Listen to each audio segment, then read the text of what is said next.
Ben Graham, my boss, sent me over to the public library in New York and to gather some information for him.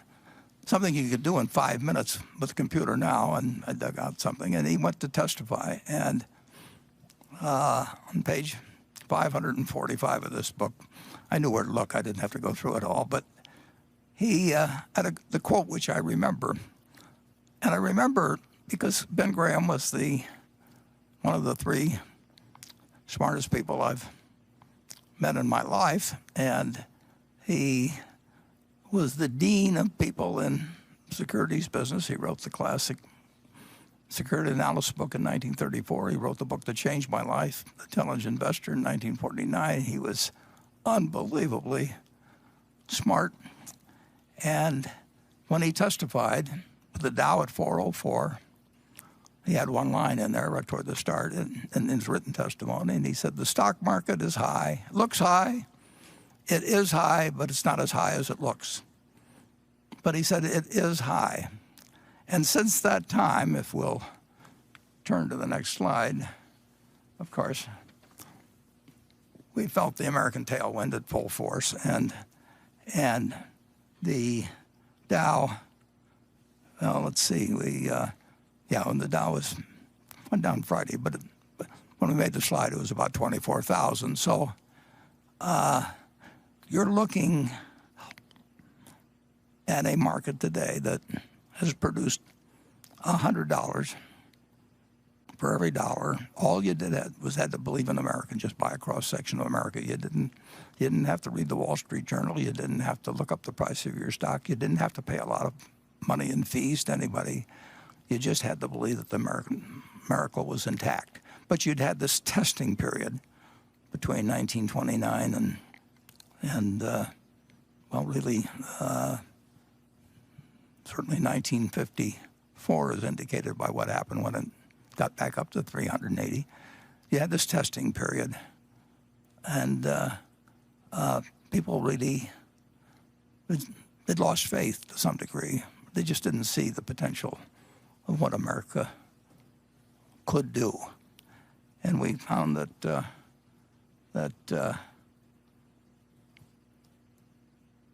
nothing can stop America when you get right down to it. And it's been true all along. It may have been interrupted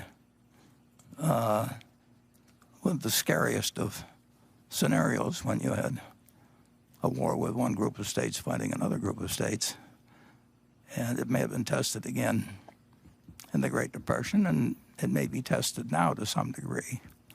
But in the end, the answer is never bet against America. And that,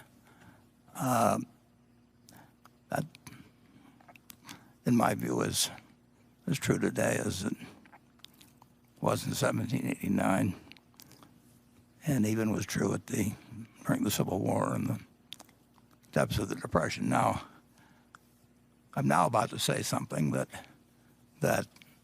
and don't change the slide yet, but I'm now about to say something that some of you will be tempted to argue with me about, but I would make the case that we are imperfect in a great many ways, but I would say, and if you'll put up the next slide, that we are now a better country as well as an incredibly more wealthy country than we were in 1789. We're far, far, far from what we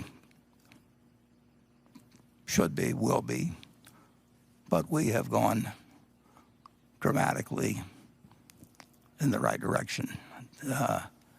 It's interesting. We said in 1776,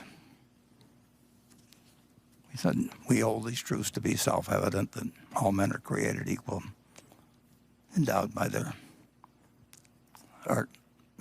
creative with certain unalienable rights. Among these are life, liberty, and pursuit of happiness. And yet, 14 years later, a year after we really officially began the country in 1789, adopted a constitution, we found that more than 15% of the people in the country were slaves. And we wrestled with that. But when you say the word self-evident, that sort of sounds like you're saying any damn fool can recognize that. And you certainly say, you can argue maybe a little bit about life and the pursuit of happiness, but I don't see how in the world anybody can reconcile liberty with the idea that 15% of the population was enslaved. And it took us a long time to at least partially correct that dichotomy. It took a civil war. It took losing 6% of those people, that males that were between 18 and 60 years of age. But we've moved in the right direction. We've got a long ways to go, but we've moved in the right direction now. In addition, going back again to that 1776 statement that all men are created equal and endowed by their creator, etc. I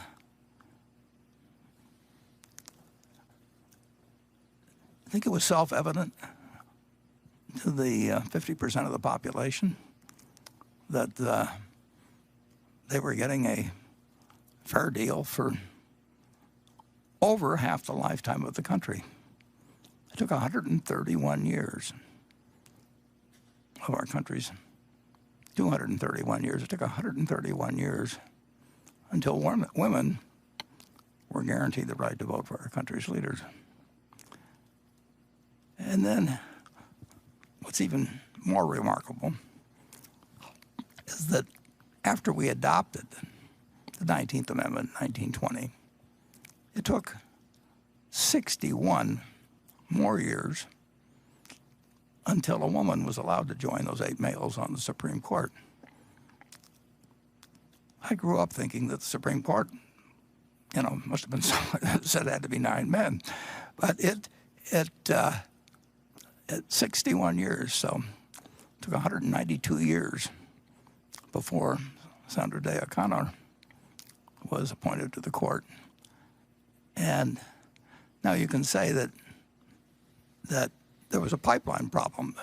Half the population may have been women in 1920, but they weren't half the lawyers, or they weren't 10% of the lawyers probably. So you can understand some delay, but 61 years is a long time to go and to pick 33 males in between.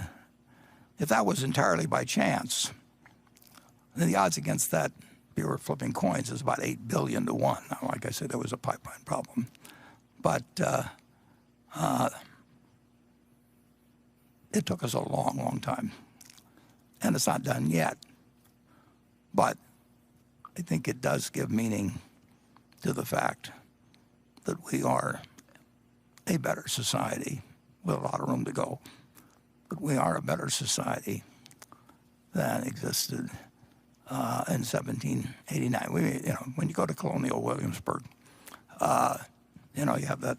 I've been there a couple of times. As a matter of fact, I watched the debate between Jimmy Carter and Gerald Ford there in 1976,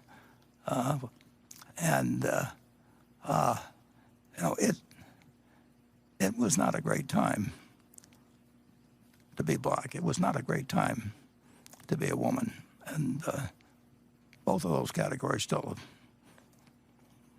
certainly got potential for significant improvement in terms of fulfilling that pledge made in 1776 about how we believe that it's self-evident that all men are created equal. But we have made progress. We are a better society, and we will, as the years go by. If you'll move to the next slide. And I believe that, and I think, let's see if I can get these slides in the proper order here.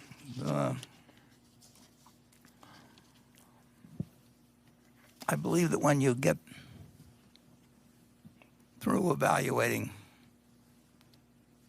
all of the qualitative facts, what we have done toward meeting the aspirations of what we wrote in 1776. What we wrote in 1776 wasn't a fact, but it was an aspirational document, and we have worked toward those aspirations, and we have a long way to go. But I'll repeat, if you'll move to the next slide, that never, never bet against America.